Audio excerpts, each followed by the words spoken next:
네, 안녕하세요. 방금 소개받은 광주과학기술원의 한병승 교수입니다.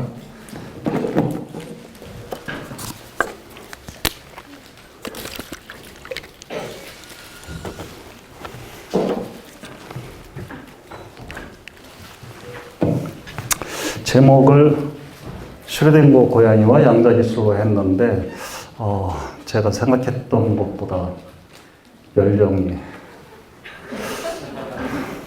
그래도 저는 고학년을 기대를 했었는데 정신 바짝 차리고 오늘 강연을 해야겠습니다. 슈레딩거는 사람 이름이에요. 독일 사람이고요. 고양이는 다들 봤죠? 중첩 현상을 설명하려고. 크게. 중첩 현상이요. 맞아요. 읽어봤구나. 오늘 강연 내용의 핵심은 중첩인데, 중첩이 양자역학의 핵심이 됩니다. 그래서 그것에 대해서 여러분한테 자료는 많이 준비를 했는데, 알기 쉽게 설명을 할 수 있을런지는 모르겠으나 자신이 자꾸 떨어지네요. 이 슈레딩거가 상상 속에 고양이를 하나 만들었어요. 물론 존재하지 않는 고양이고요. 미래 세계에는 저런 고양이가 존재할 수도 있겠지만 아직은 존재하지 않습니다. 그것에 기초해서 양자 기술이 발전을 해왔는데 어떠한 기술이 있는지 살펴보도록 하겠습니다. 이렇게 요거는 이제 소개 자료에 있던 거고요. 그래서 순서는 요렇게 하겠어요. 빛은 파동인가 입자인가, 그리고 산수 문제 1 더하기 1은 얼마인가. 2 맞아요.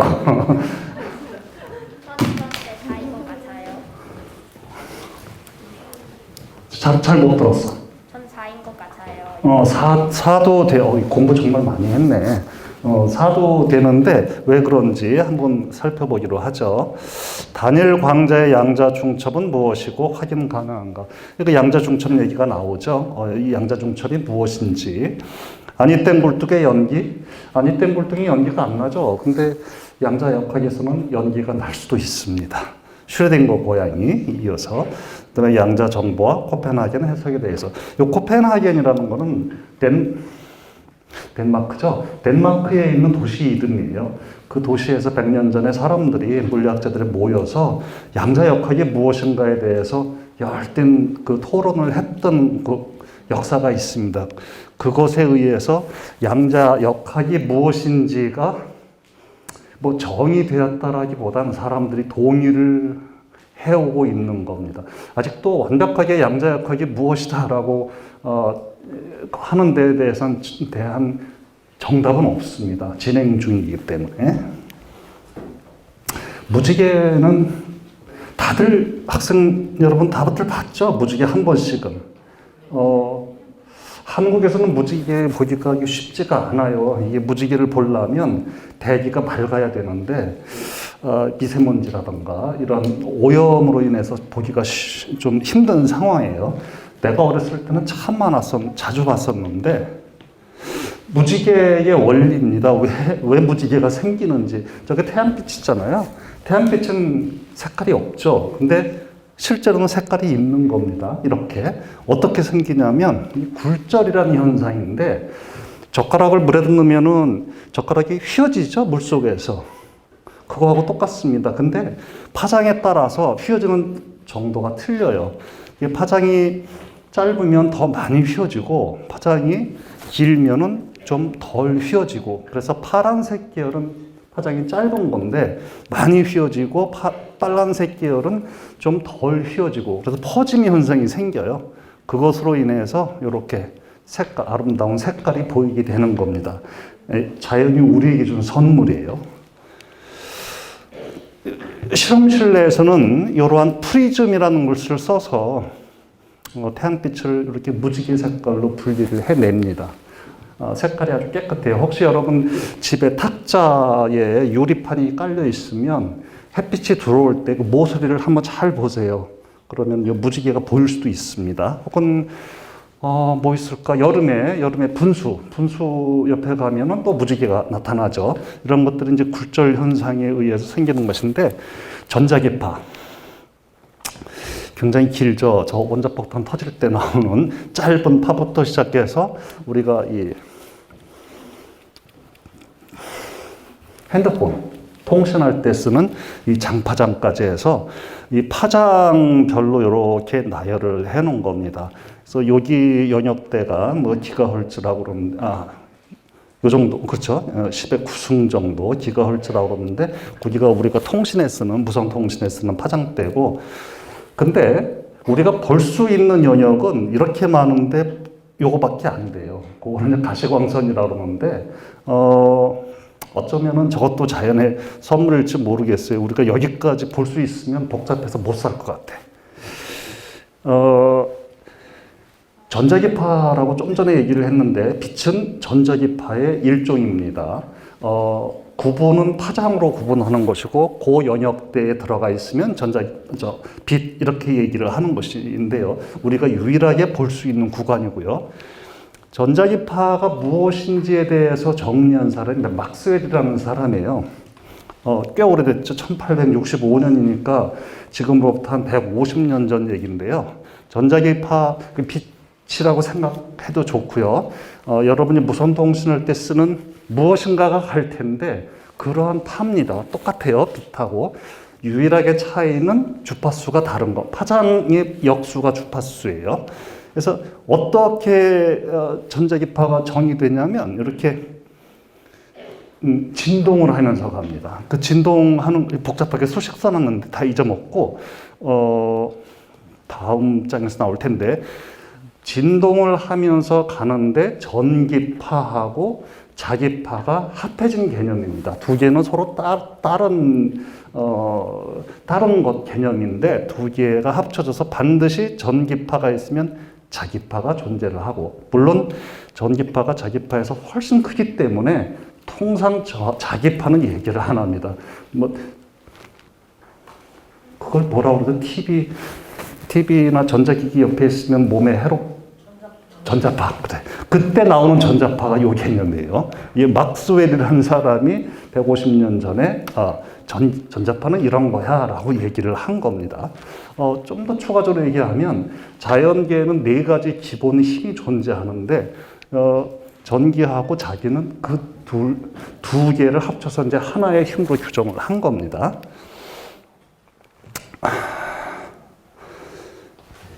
좀 전에 진동이라고 얘기를 했었죠. 그 진동에 관한 얘기입니다. 이렇게 실에 매달려 있는 이 진자라고 그러는데, 여러분 혹시 할아버지 댁에 방문해 보면은 이런 괴정시계가 있을 수 있는데, 지금은 참 보기가 힘들어요. 괴정시계 추가 왔다 갔다 하는 건데, 지구 중력에 의해서 왔다 갔다 하는 것이고요. 이것도 마찬가지로 지구 중력인데 스프링에 매달려서 왔다 갔다 하는 거. 요 운동이 정확하게 전자기파의 그 진동하고 일치를 합니다. 물론 전자기파가 이거는 아니에요. 이거는 고전적으로 보여주는 형태입니다. 유럽에 가게 되면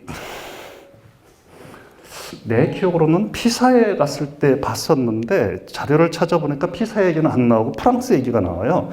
이 모방대용은 이탈리아에 있는 거, 그 다음에 다 모방에다가 이제 각 나라마다 이제 하나씩 세워놨는데, 둥그런 돔 천장이요. 거기 높으니까 꼭대기에다가 실에다 매달아, 철사줄이죠, 물론. 이렇게 쇠고수를 매달아 놓고 이제 흔듭니다. 그러면 얘처럼 천천히 흔들리겠죠. 근데 하루 24시간이 지나니까 흔들릴 때마다 시간이 지남에 따라서 이렇게 흔들리는 것이 이렇게 돌아가면서 흔들려요. 이것을 통해서 지구가 돌고 있다는 것을 증명을 합니다. 1851년에 그 가설을 실험하기 위해서 설치를 했고, 지금은 프랑스 과학관으로 옮겨졌다고 그래요. 하여튼 요 과학 시간에 아마 그 갈릴레이 얘기도 들었을 것 같아요. 지구 돈다고 그랬다가 죽을 뻔했잖아, 그죠? 그래서 이게 참 그때나 지금이나 올바른 얘기를 하게 되면 좀 위험한 상황이 올 수도 있어요. 인간이 좀 무지해서 그래요. 자라나는 학생들은 여러분들이 어른이 됐을 때는 좋은 세상이 될 텐데 아직은 좀 그래요. 빛의 본질. 그래서 빛의 본질이 뭐냐? 뭐 이게 진동하면서 간다고 얘기는 했는데 그러면은 그게 앞서 얘기했던 대로 그게 파동이야? 아니면은 뭐 구슬 같은 알갱이야? 이제 그렇게 질문을 할 수가 있겠죠. 질문할래? 그냥 이중성이라고 얘기하려고 그래요. 그래서 사람들이 어떤 사람은 빛을 파동이라고 얘기를 하고 설명이 쉬워요. 어떤 사람은 또 입자라고도 얘기를 하는데 입자라고 얘기한 사람이 대단한 사람이죠. 이 뉴턴 사과 떨어지는 거 보고 중력을 얘기를 한 사람이고 아인슈타인을 모르면은 말이 안 되죠. 모든 사람들이 다 알죠. 21세기의 인류 천재 아인슈타인. 이런 사람들이 빛은 입자라고 얘기를 하고 아인슈타인은 입자라는 것을 증명을 합니다. 실험으로 1905년에 증명을 해서 그거로 인해서 노벨 물리학상을 받습니다. 상대성 이론으로 받은 게 아니에요. 상대성 이론은 너무 어려워서 당시 사람들이 이해를 못했습니다. 이해를 해야지 상을 주는데 드브로이라는 사람은 이 사람의 박사학위 논문에서 중간 입장을 취하죠. 마치 이렇게 타협하는 것처럼 해서 빛은 파동일 수도 있고 입자일 수도 있어 이렇게 얘기를 합니다. 그리고 그 논문이 물론 다른 사람이 얘기를 의하면 다른 사람들은 또 이해를 잘 못해요. 근데 이 드브로이라는 사람이 이 귀족 출신이에요.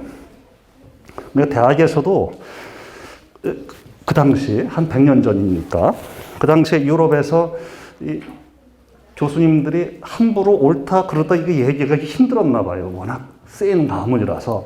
그래서 편지를 누구한테 보냈냐면 아인슈타인한테 보냅니다. 아인슈타인 선생님이 얘가 이런 얘기를 했는데 이게 맞아요? 라고. 틀렸기를 바랬는데 아인슈타인이 그거 맞는 것 같은데 그랬답니다. 그래서 드브로이가 박사학위 논문을 통과하고 곧 이어서 그거로 인해서 노벨 물리학상을 받습니다. 이 입자 파동 이중성이라는 것이 양자역학에서 아주 핵심적인 사항이에요. 가장 중요한 스물 몇 살, 20대의 드브로이라는 사람이 이것을 통해서 일약 대단한 스타 반열에 오르게 되죠. 양자역학은 기본적으로 삼보성이라고 하는데 삼보성이 뭐냐면 입자일 수도 있고 파동일 수도 있고 이렇게 양다리를 걸치는 정책입니다. 그래서 이거 대표적인 것이 뭐 예를 들면 얘기는 지금 안 나왔는데 이게 어떠한 공을 던졌을 때 그 공이 여기에 있을 좀 이따가 나올 것 같은데 좀 이따가 이제 자세히 그림 보면서 설명을 하기로 하죠. 좀 생각해보면 나올 것 같아요.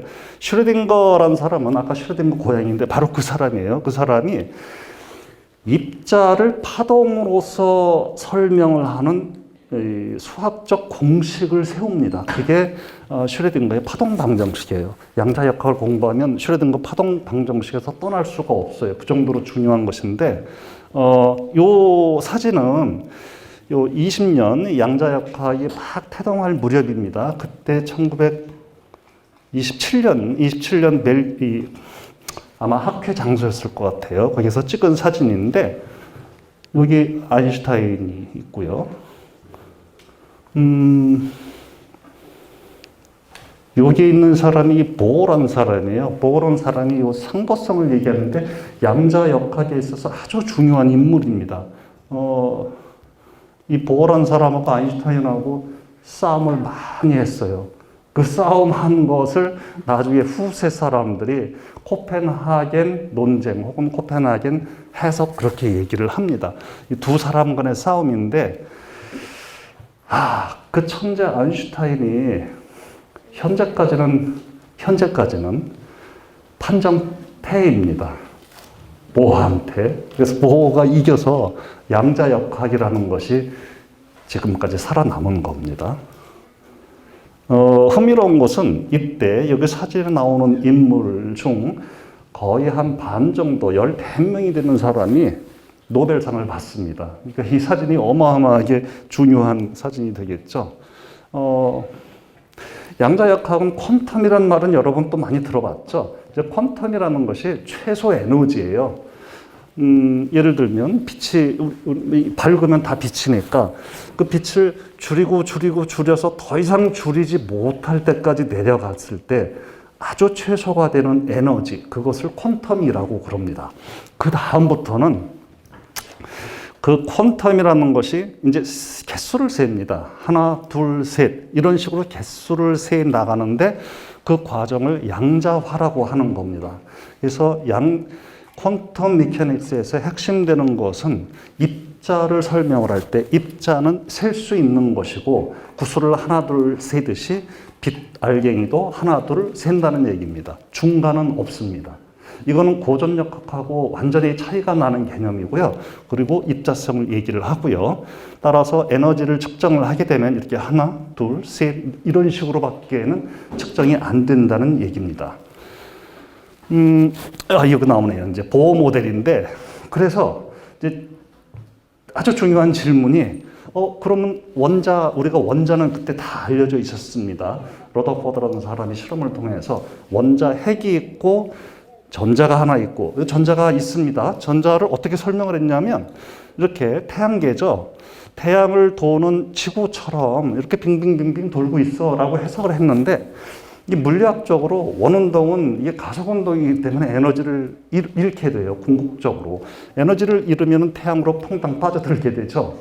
그래서 이 태양계가 유지될 수가 없는데 마찬가지로 원자 모델에서도 같은 원리를 적용시키게 되면 전자가 더 이상 그 궤도에 있지를 못하게 됩니다. 그러면은 전자가 핵으로 떨어지게 된다는 것은 물질 자체가 사라진다는 얘기가 되니까 그래서 고민에 빠졌죠. 이걸 어떻게 설명을 해야지? 그때 보호가 채택한 것이 가만히 있자 그러고 어떠한 특정한 조건을 만족하면은 에너지 유실 없이 전자는 거기에 있어라고 그냥 밑도 끝도 없이 얘기를 해버렸어요. 이게 상보성입니다. 이게 사실은 전자가 이렇게 입자로 얘기를 하려면 구분이 돼야 되니까 어디에 분명히 이게 점을 찍어줘야 되는데 그렇게 설명을 하자니 이 모델로 빠져들어서 우주가 그러면 사라지게 되는 그런 결과가 나오고 사실은 무엇하고의 타협이냐면 파동하고 타협이에요. 어떠한 주기냐면 요 하나가 흔들리는 것이 한 주기인데 하나, 둘, 셋 이런 식으로 개수가 하나, 둘, 셋, 넷을 만족하는 어떠한 궤도라는 것은 크기를 말합니다. 원자 핵점을 중심으로 해서 2파이 원주율 배웠어 학교에서? 네. 그래 그거. 그 원주율인데 그 원주율이 주어진 파장의 정수배가 되면 그러면 거두절미하고 에너지는 그대로 보존될 수가 있어요 라고 타협을 본 겁니다. 그것이 상보성의 시작입니다. 보호의 말도 안 되는 얘기죠. 아인슈타인 같은 사람은 도저히 동의할 수가 없는 그게 원전상들 저렇게 생기지 않았고 전자들이 다 퍼져 있어요. 퍼져 있는 것은 어떤 특정한 시간에 보게 되면 원자는 거기 한 점에 있겠는데 1시간 동안 쭉 찍어본 거예요. 그러면 퍼져 있는 것처럼 보이는 거지. 원자는 퍼질 수가 없지. 입자가 하나니까 구슬처럼. 자, 그러면 중첩이 뭔지를 설명을 하겠습니다. 이 핵심적인 개념인데요. 우리가 동전 이렇게 앞면 뒷면 동전 같지가 않나요? 동전 던지기를 해서 딱 던지면 축구 시합할 때 그렇게 하죠. 누가 공을 먼저 찰 건가 해서 그때 보면 앞면이나 뒷면 나오죠. 확률은 50%. 그러면 앞면 더하기 뒷면은 100% 해서 고전역학은 100%예요. 확실합니다. 거기에 대해서는 이론의 여지가 없어요. 근데 동전 던지기를 했는데 0이 나올 확률이 있을까요? 아무것도 안 나와. 앞면도 안 나오고 뒷면도 안 나오고. 동전 던지기에서. 세워지는 거? 세워지는 것도 하나의 가능성이네. 근데 옆에서 보면은 양자역학이라는 것은요, 이 양자동전이라고 얘기를 했는데 던져서 동전 던지기를 할 때 앞면도 뒷면도 다 사라지는 것을 얘기를 합니다. 말이 안 되죠? 그러한 것이 중첩이에요. 이제 앞으로 쭉 슬라이드 통해 가면서 보여줄 건데, 그래서 중첩의 핵심 개념은 사라지는 거예요. 가장 이해하기가 어렵습니다. 사라졌으면 어디로 간 거야 도대체? 이 고전 역학에서의 파동입니다. 뒤에는 이제 양자적 역학에서 파동이 나오는데, 물방울 물에다가 목욕탕에 욕조에다가 물 받아 놓고 물방울 하나 딱 떨어뜨리게 되면 이렇게 파원이 생겨서 퍼져나갑니다. 이 같은 경우는 물방울 두 개를 똥똥 떨어뜨린 거예요. 그리고 시간이 지나면 쭉 파원이 진행해 나가죠. 포인트. 이렇게 만나는 점이 있습니다. 두 개의 파원이. 그 만날 때는 어떻게 보일까라는 겁니다. 여러분도 혹시 그런 경험이 있으면 쉽게 이해가 될 것 같은데, 복잡하게 이렇게 써놨지만은, 이 고전 파동을 설명할 때는 아까 진동한다고 그랬잖아요. 학생들은 아직 학교에서 안 배웠을 것 같아. 사인, 코사인 안 배웠죠? 배웠어? 그게 그냥 혼자 삼각함수. 삼각함수를 해? 아니 그냥 삼각함수를 배워야 나오는데 아마도 중학교는 가야지 배울 것 같아요. 그래서 여러분들은 이해하기 힘든데 아까 그 진자 움직이는 거, 용수철 왔다 갔다 하는 거, 그걸 생각하면 돼요. 그거를 시간에 따라서 위치를 그리게 되면 이렇게 구불구불하게 그려질 거예요. 그게 사인 함수, 코사인 함수입니다. 그래서 두 개를 섞는 거예요. 섞으면 이제 이러한 형태로 보이는데, 이걸 풀게 되면 얘를 설명을 해요. 이것이 이제 진폭이라는 것인데, 고전적 물리 현상은 진폭을 확인을 할 수가 있습니다. 이렇게. 근데 양자로 넘어오게 되면, 요거 한번 보여드릴게요. 여러분 위해서 준비를 했는데,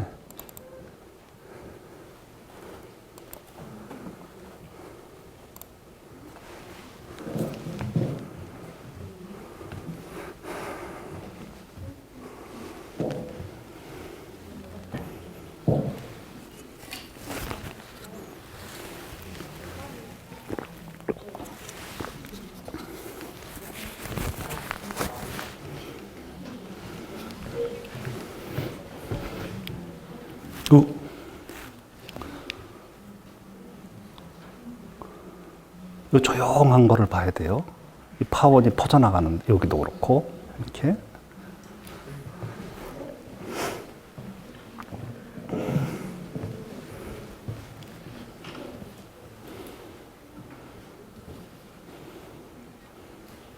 하나만 진동을 일으켜서 파를 만든 거고요. 하나를 추가를 해서 두 개가 겹쳐지는 것. 이게 중첩인데, 이거는 고전적 의미의 중첩입니다. 하면은, 이렇게. 아무것도 안 생기는 이런 부분들이 보이죠. 이제 이것이 양자역학 중첩에 있고,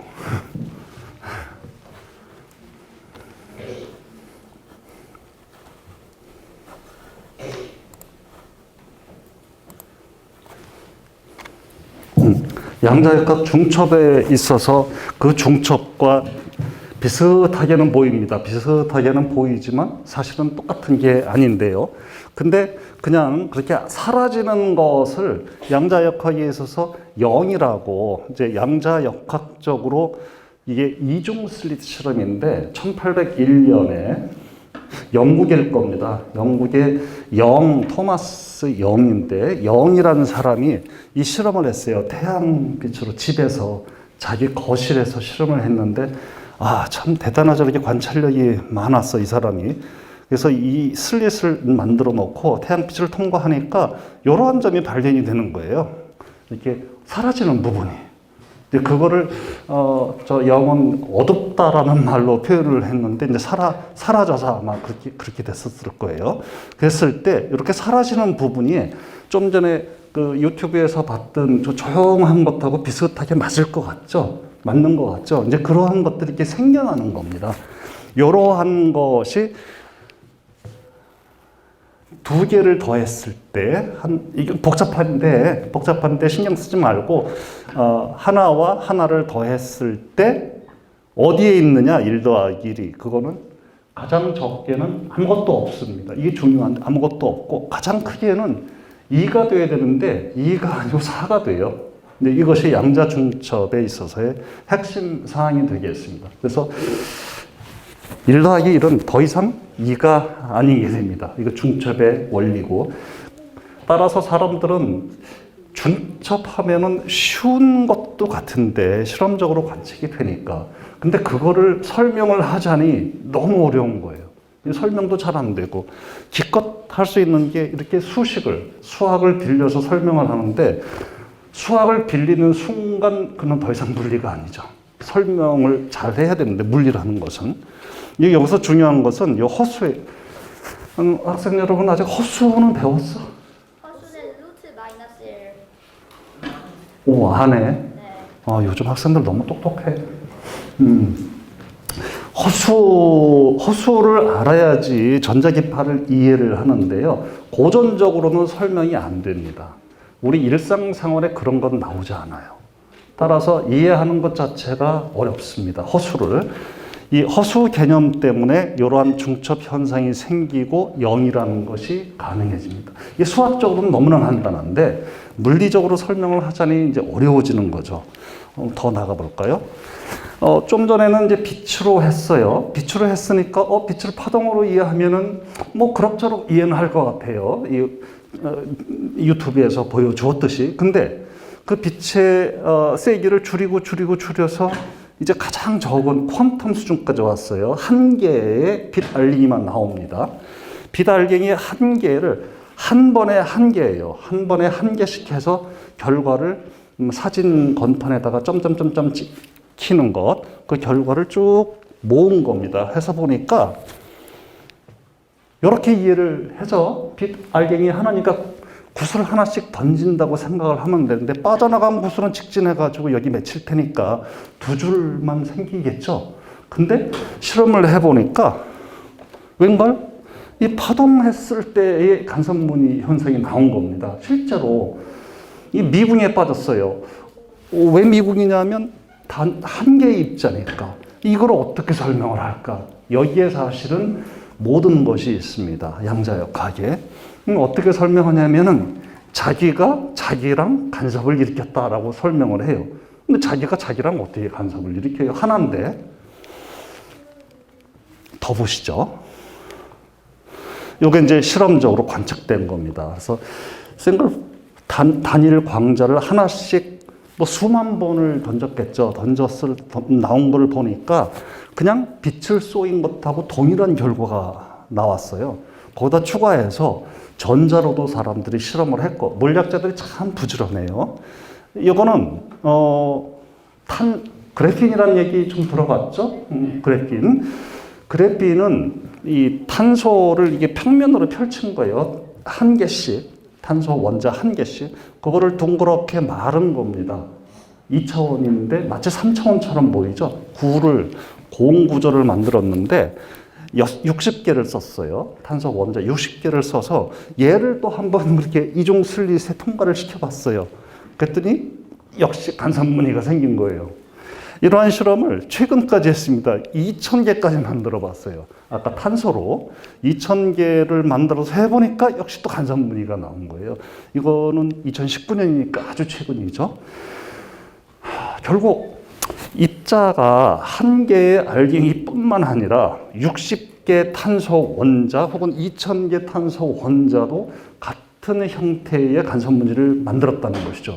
그 얘기는 간섭무늬를 만들려면 반드시 두 개의 경로를 가져야만, 두 개가 더해져야만 생기는 건데 입자니까 한 경로밖에는 생성이 안 될 테고, 그러면 나머지는 어떻게 되는 거야? 이제 여기에서 사람들이 많은 생각을 하게 되는 겁니다. 그래서 양자 중첩의 본질은 무엇인가?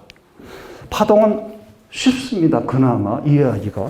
양쪽을 다 통과하니까. 그리고 어떠한 주파수가 일정을 해서 무엇인가 설명이 잘 될 것 같아요. 그러니까 수학을 이용하는 거나 머릿속으로 생각을 하는 거나 그렇게 어려울 것 같지는 않은데요. 입자라고 하니까는 한 번에 한 개인데 한 슬립만 통과했는데 어떻게 저게 만들어지지 해서 설명 자체가 안 되는 겁니다. 여기에서 이제 사람들이 어려움에 직면을 해서 지금까지도 논쟁이 되는데, 그래서 해석은 어떻게 하느냐? 자기 스스로 중첩을 했다고 설명을 합니다. 이것이 어떠한 교과서 여러분 인터넷에 들어가서 찾아보다도 이렇게 나와요. 나는 오늘 다르게 해석을 하려고 그러는 겁니다.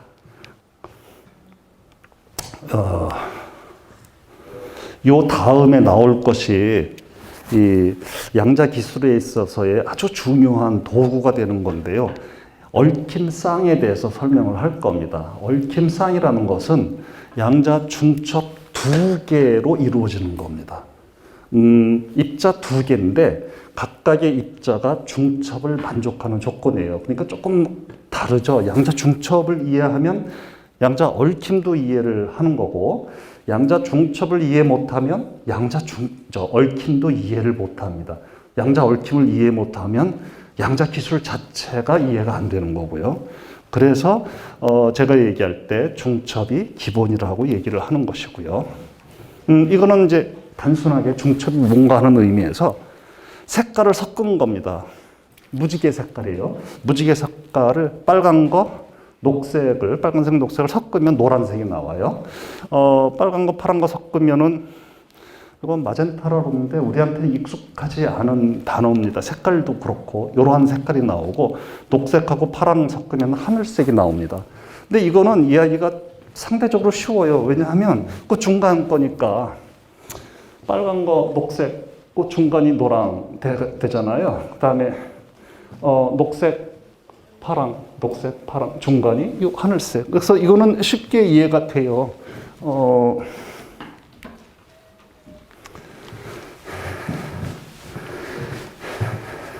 저것이 이제 고전적인 중첩으로서 중첩을 설명할 때 우리가 이해하는 바고요. 양자적으로 중첩을 얘기를 할 때는 그런 것이 아니라는 거죠. 왜냐하면 파랑이면 파랑 혼자서는 아무 일도 할 수가 없어요. 왜냐하면 간섭무늬를 못 만든다는 얘기예요. 그러면 파랑이 아니어야만 가능하다는 얘기가 돼요. 이게 무슨 철학 얘기도 하는 것도 아니고, 양자 얽힘이라는 것은 색깔을 지금 들었는데요. 이렇게 N이라고 쓴 거는 1, 2, 3, 4, 5, 6까지를 그냥 N으로 통칭해서 쓴 거고, N'은 그 반대편으로 있는 거, 점을 찍은 겁니다. N'으로 됐고, 양자 중첩은 어떤 관계냐면, 요 1, 2, 3, 4 색깔이 입자 하나라고 생각하시면 돼요. 그 입자 하나인데 그 입자가 반드시 짝꿍이 하나씩 있어요. 반드시. 노란색의 짝꿍은 보라색이고 이 초록색의 짝꿍은 빨강색입니다. 이러한 짝을 이루는 관계를 만족을 하게 되면 그것이 양자 얽힘이 됩니다. 아주 간단합니다. 그러면 이제 빨강 혹은 노랑이라고 얘기했을 때 이 빨강, 노랑이 중첩 상태에 있으려면 어떻게 돼야 되는 거지? 그게 이제 양자 역학으로 넘어가는 거니까. 고전 역학은 노랑 그대로입니다. 좀 전에 보여줬듯이 그 색깔을 이렇게 합쳤듯이. 그거 이제 설명의 일환으로서. 쌍무지개를 혹시 본 적 있나요? 이거 굉장히 보기 힘든 현상인데. 역시 마찬가지로 우리 그 대기가 그렇게 깨끗하지 못해서 잘 안 나오는데, 쌍무지개는 이 순서를 한번 보세요. 여기 빨주노초 파남보가 이렇게 안쪽으로 오죠. 바깥쪽은 그거를 젖힌 겁니다. 폭에다가 젖힌 것처럼 빨주노초 파남보가 거꾸로 가는 그런 현상이에요. 해서 어떠한 관계냐면 여기서는 그런 양자 얽힘 관계가 없는데, 요 색깔이 1대1로 하나씩 짝을 이루어서 항상 보여준다면 그것이 양자 얽힘이고 그것을 통해서 양자 기술을 구현할 수가 있게 된다는 얘기를 하려고 만들었어요. 저 시간이 얼마나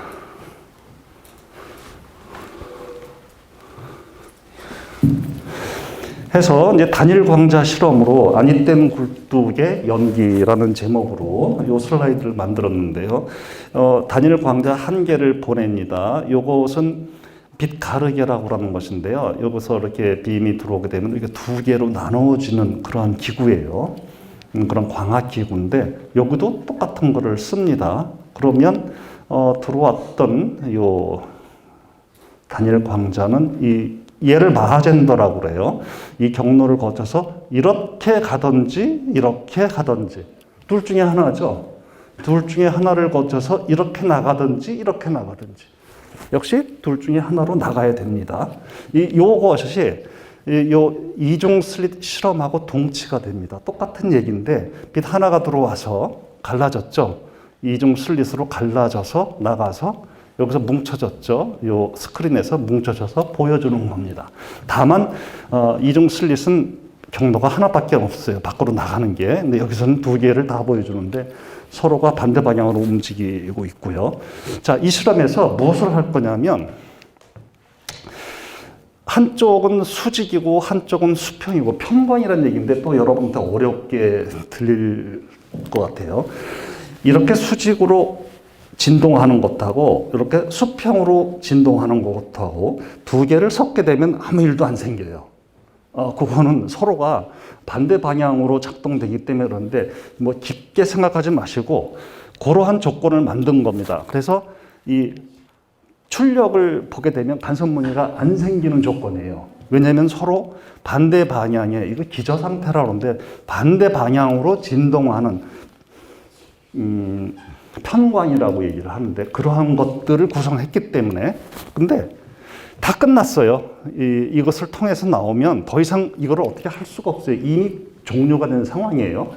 그랬는데 뒤에다가 우리가 이제 편광기라고 그러는데 빛을 볼 때 빛이 이렇게 편광 냈나 그거를 보려면 편광기가 그렇게 나열된 편광기를 쓰면 되고요. 이렇게 돼 있나 그러면 이렇게 나열된 편광기를 쓰면 됩니다. 그래서 그걸 편광기라고 하는데 따라서 수직 편광기를 쓰게 되면은 수직만 보여지고요.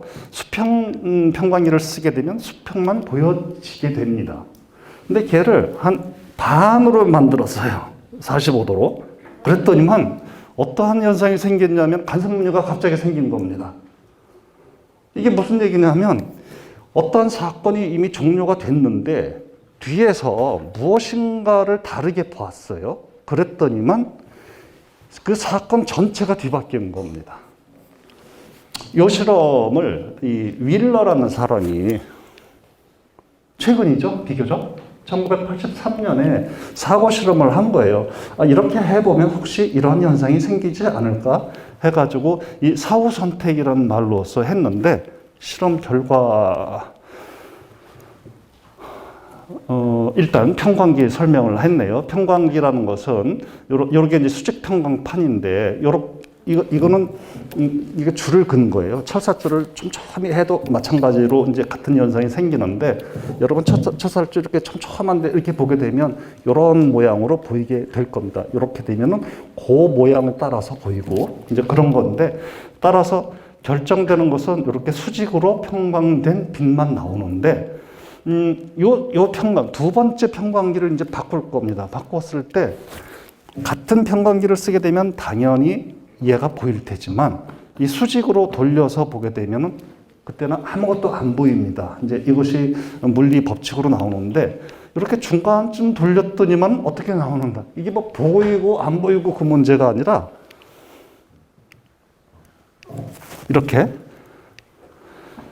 이 간섭무늬를 보인 거예요. 아니면 이렇게 아무것도 없어야 돼요. 있느냐 없느냐만 보이는 건데 이거 단일 광자입니다. 한 개의 광자 실험이에요. 근데 이렇게 간섭무늬가 보였다는 것은 이 보는 것만 다 사후에 보는 방법만 다르게 해서 사전에 있는 이 시스템 전체를 뒤바꾼 결과를 낳았던 얘기입니다.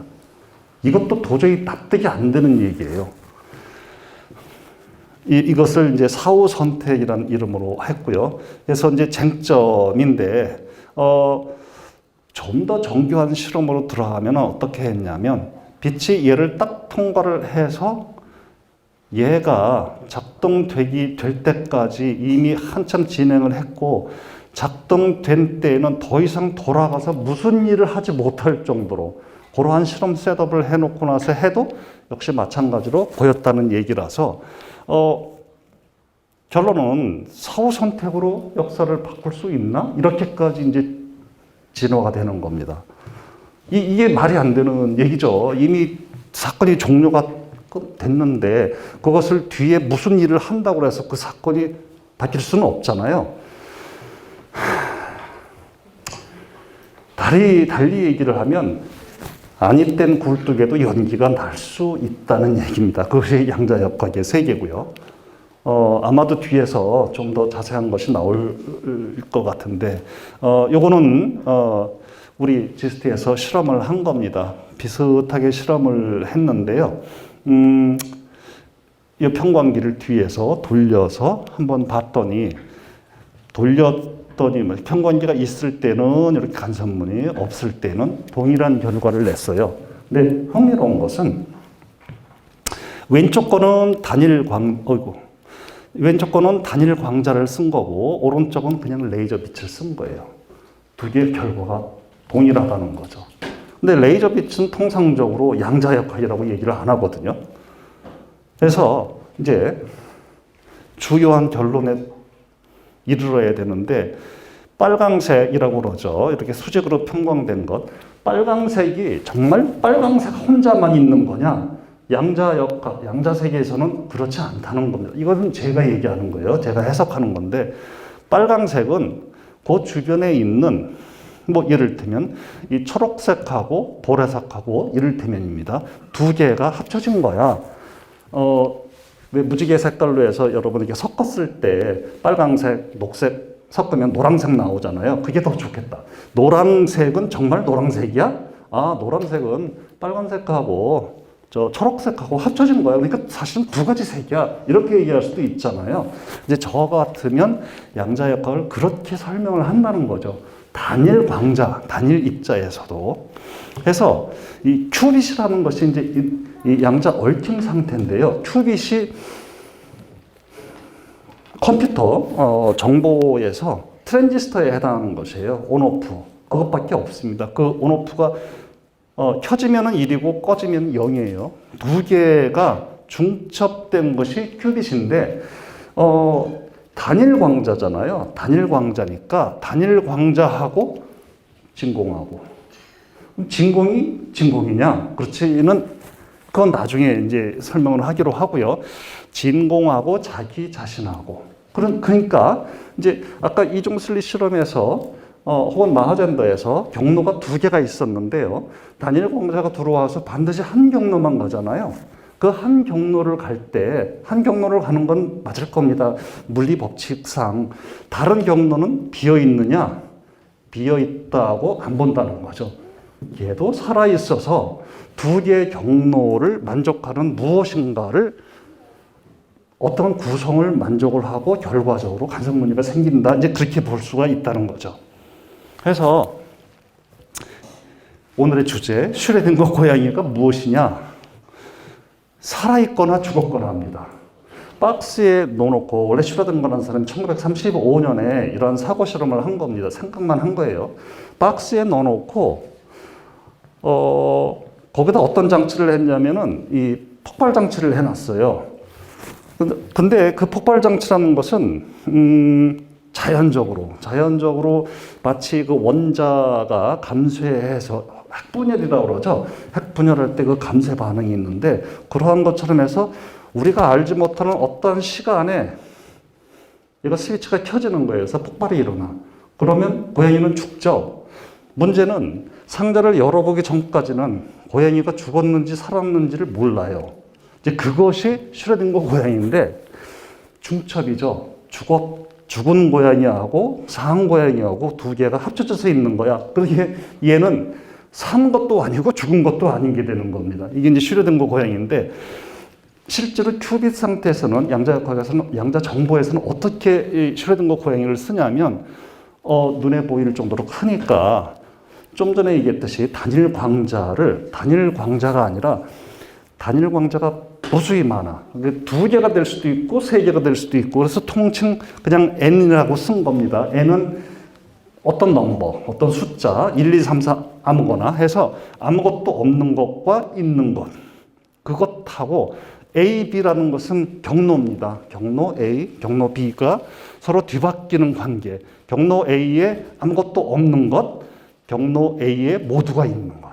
그럴 경우는 짝을 이루어야 되니까 반대편 경로는 모두 있거나 아무것도 없거나 그것이 더해진 것. 요것이 n이 1이면은 그냥 큐빗 하나 그리고 요 n이라는 것이 1보다 크게 되면 그때는 슈레딩거 고양이 이렇게 얘기를 하는 겁니다. 그리고 이것이 양자 얽힘인데 n이 크니까 우리가 볼 수 있는 세계에서 거시 미시라고 그러는 현미경을 통해서 볼 수 있는 단일 광자를 얘기할 때 미시 그렇게 얘기를 하는 겁니다. 실험은 뭐 이렇습니다. 이것이 어떤 이 얽힘 쌍을 만들어내는 도구인데요. 이렇게 레이저 빛을 여기다 쏘게 되면 여기에서 비선형 효과를 일으켜서 두 개의 광자가 튀어나옵니다. 한 개가 들어가서 두 개의 광자가 튀어나오는데 흥미롭게도 그 광자가 어떻게 구성되냐면 반드시 이러한 쌍을 이룹니다.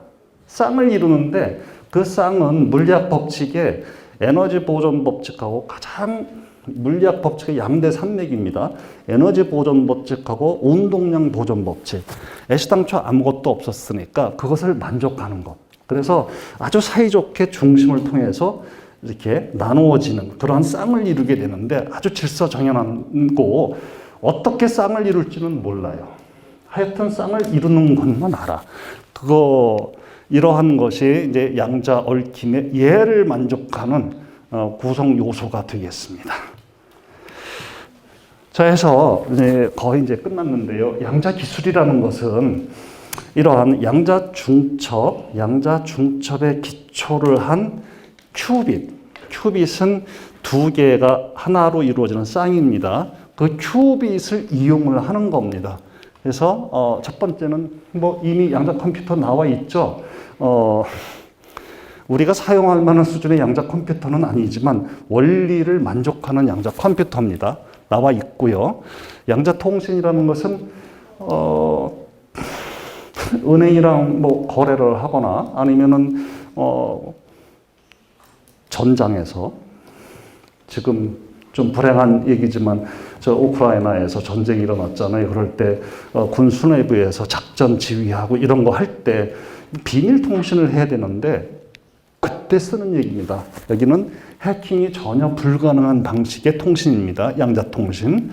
그리고 슈레딩거 고양이에 기초한 양자 센서. 그러면은 아주 작은 신호가 있어. 예를 들면 집에서 이제 가스가 노출되는데 굉장히 미약해요. 근데 현재 있는 가스 감지기로는 감지가 안 돼. 이럴 때 양자 센서를 놓게 되면 감지를 할 수 있다. 그런 얘기입니다. 현재 있는 고전 물리학이 허용하는 최대치 아주 검출할 수 있는 그 최대치보다도 더 잘 검출할 수 있는 것. 그것이 양자 센서가 되겠고요. 큐빗 좀 전에 얘기를 했는데요. 중첩 상태에 있는 입자 두 개가 하나의 몸을 이룰 때 얘기를 하는 겁니다. 그것이 큐빗.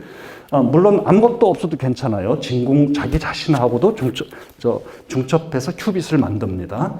뭐 얘는 뭐 이렇게 했었는데요. 뭐 수학식으로는 이렇게 쓰는데 뭐 신경 쓰지 말고 해서 이것이 양자 칩이에요. 구글 다 알죠? 구글이 없으면 검색을 못하니까 구글에서 얼마를 만들었냐면 쉬운 4개 큐빗을 만들었습니다. 얘는 초전도로 만든 거예요. 초전도로 만들어서 실제 실험도 했고 구글은 데이터 센터가 크니까 자기 있는 서버하고 경쟁을 시켜봤어요. 그랬더니 이 시카모어라고 이름을 줬는데 시카모어가 큰 소나무입니다.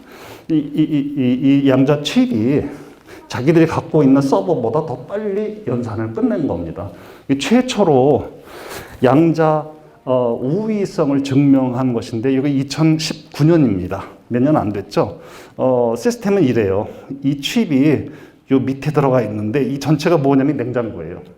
냉장고인데 집에 있는 냉장고보다 훨씬 추운 냉장고예요.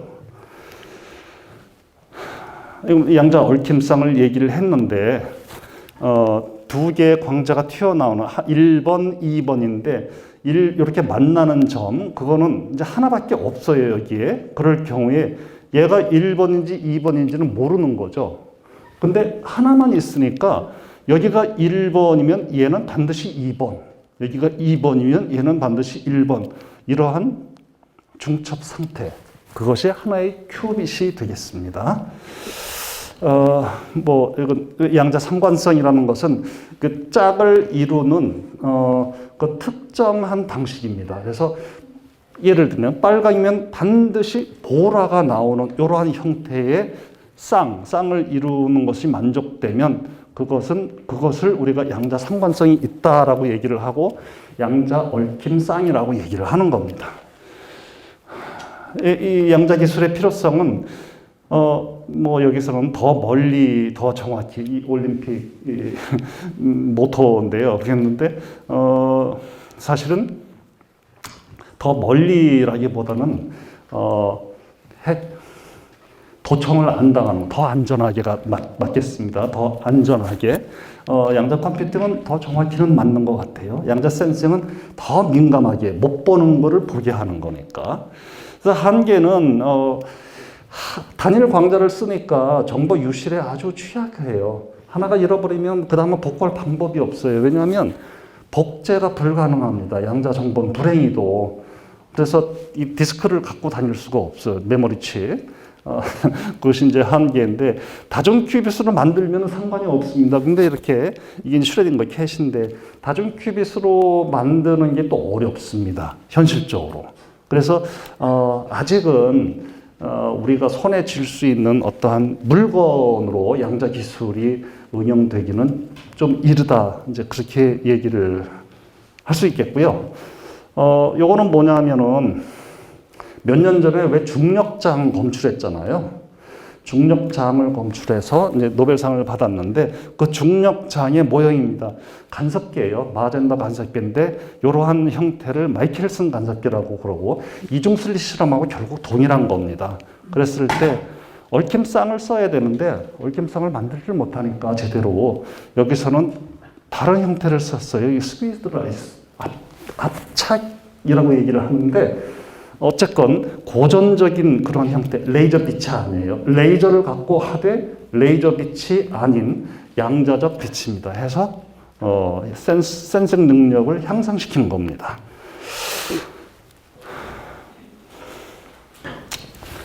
코펜하겐 해석은 양자 역학에 관한 것인데 양자 중첩에 관한 얘기고요. 이것을 통해서 보어의 상보성 이론이 나오고 혹은 입자 파동 이중성이라는 얘기가 나오고 아쉽게도 아인슈타인은 평생토록 반대를 했습니다. 찬성을 안 했어요. 아인슈타인은 철저하게 고전 물리학자입니다. 그래서 아니땐 굴뚝에는 연기가 날 수 없고 이 관측이라는 것이 중요한데 양자역학에서는 중간에 한번 여러분한테 얘기를 했었죠. 평광기를 돌려서 봤더니만은 다르게 보이더라. 이제 그것이 관측입니다. 그래서 아인슈타인은 코펜하겐 보어의 논쟁에서 야 보어야, 아인슈타인 나이가 많았습니다 그때. 그리고 아주 저명한 물리학자였고 보어는 이제 신출내기 젊은 친구였었고, 야 보어야, 내가 저 달을 보고 있지 않으면 달이 저기 없단 말이냐, 이렇게 비아냥했을 정도로 양자역학에 동의를 하지 않았던 사람입니다. 하여튼 양자역학은 지금도 진행 중에 있고 정답은 아직도 없습니다. 이 입자와 파동이라는 것, 이것이 이제 근원적인 문제가 되는 것이고요. 시간이 너무 돼서 요거는 제가 한 연구인데 저는 지금까지 교과서를 보게 되면 요 입자성에 대한 얘기가 거의 양자역학입니다. 그래서 에너지의 뭐 양자화라던가 이러한 식의 얘기를 하는데 저는 거기에 빗대서 이 파동성에 방점을 찍고서 연구를 해오고 있고요. 그래서 파동의 위상 양자화를 이렇게 이론적으로 한번 시뮬레이션을 해본 겁니다. 보너스구나.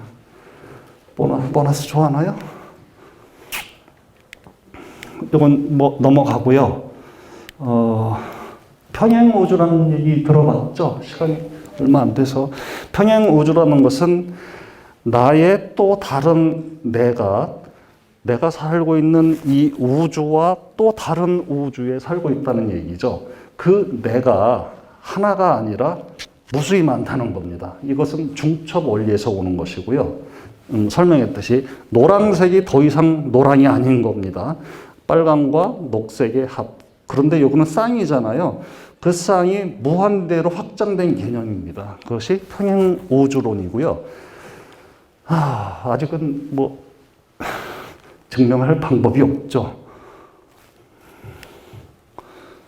오늘 신문에 나온 기사인데요. 여러 가지 생명체들이 있어요. 인간을 포함해서 언제 죽느냐 하는 얘기입니다. 거기에 대한 실마리를 찾았는데 생쥐, 개, 기린, 뭐 인간까지 이건 돌연변이의 숫자입니다. 1년에 돌연변이를 이렇게 일으키는데 그 돌연변이가 몇 개냐면 3,200개가 만족되면 그 다음에는 죽는다고 합니다. 그런데 중요한 거, 이 돌연변이 3,200개가 여기 요 동물들, 아마도 다른 동물들도 비슷할 것 같은데 실험적으로는 이 동물들이 모두 동일하다는 겁니다. 인간을 포함해서. 그 얘기는 생명체에 살아있는 기간이 이미 정해져 있다는 거죠.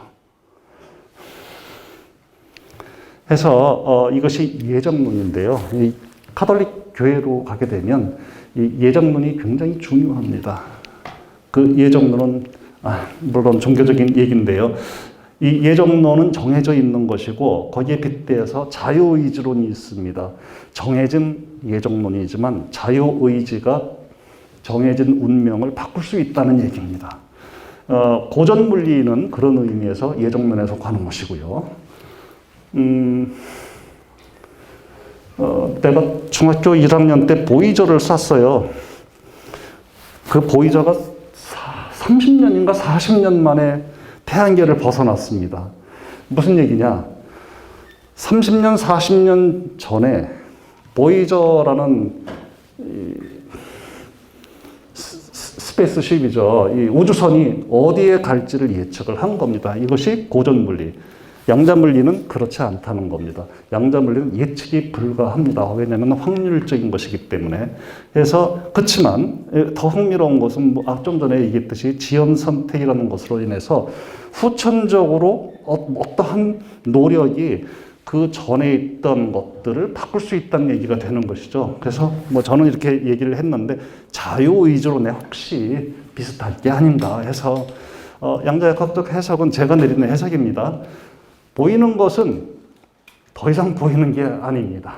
노랑이 더 이상 노랑이 아니듯이 그 보이는 것의 당연한 결과 역시 더 이상 유효하지 않고 후천적 선택, 관측이라는 말을 많이 쓰는데요. 양자역학에서 이 자유의지가 원인까지도 뒤바꿀 수 있다는 얘기가 되겠습니다. 인문학적 해석을 제가 이제 붙여봤는데요. 어쨌건 정해진 운명을 바꿀 수 있다는 얘기가 되겠습니다. 연력학 제2법칙은 시간의 흐름이에요. 시간의 방향은 정해져 있습니다. 그거는 엔트로피가 감소하는 방향이죠. 우리를 비롯해서 우주는 어차피 종말이 정해져 있습니다. 엔트로피가 감소하는 방향으로 가기 때문에 정말 그렇게 갈른지는 모르겠지만 물리학 법칙은 그렇습니다. 근데 실험적으로 이건 제가 석사학위 논문에서 했던 것인데요. 어떤 에너지, 특정한 에너지를 그 시스템에 전가하게 되면 시간의 흐름을 거꾸로 할 수가 있습니다. 그래서 원래 우리가 이렇게 나이를 먹고 늙어가는데 꼬맹이들 이제 아빠 엄마가 되고 나중에 할아버지 할머니가 되고 그 다음에는 이제 죽을 텐데 그러한 것이 거꾸로 갈 수도 있다는 얘기를 하고 있는 겁니다. 실제로 그렇게 일어날런지는 모르겠지만 이거는 어떤 특정한 에너지가 인가되게 되면 시간의 흐름마저도 바꿀 수 있다 해서 좀 강조했던 것은 어쩌면 양자역학이라는 것이 예정론을 다시 말해서 주어진 운명을 뒤바꿀 수 있는 그런 쪽에도 기여를 하지 않을까 해서 해봤습니다. 이건 시뮬레이션을 인터넷에서 따온 건데요. 첫 상태는 굉장히 질서정연하죠. 그것이 무질서하게 가는 겁니다. 시간이 지남에 따라서 에너지를 가해서 뒤집으면 다시 질서정연한 것으로. 다시 말하면 시간이 거꾸로 흐른다는 얘기죠. 이런 현상을 포톤 에코라고 그럽니다. 예, 고맙습니다.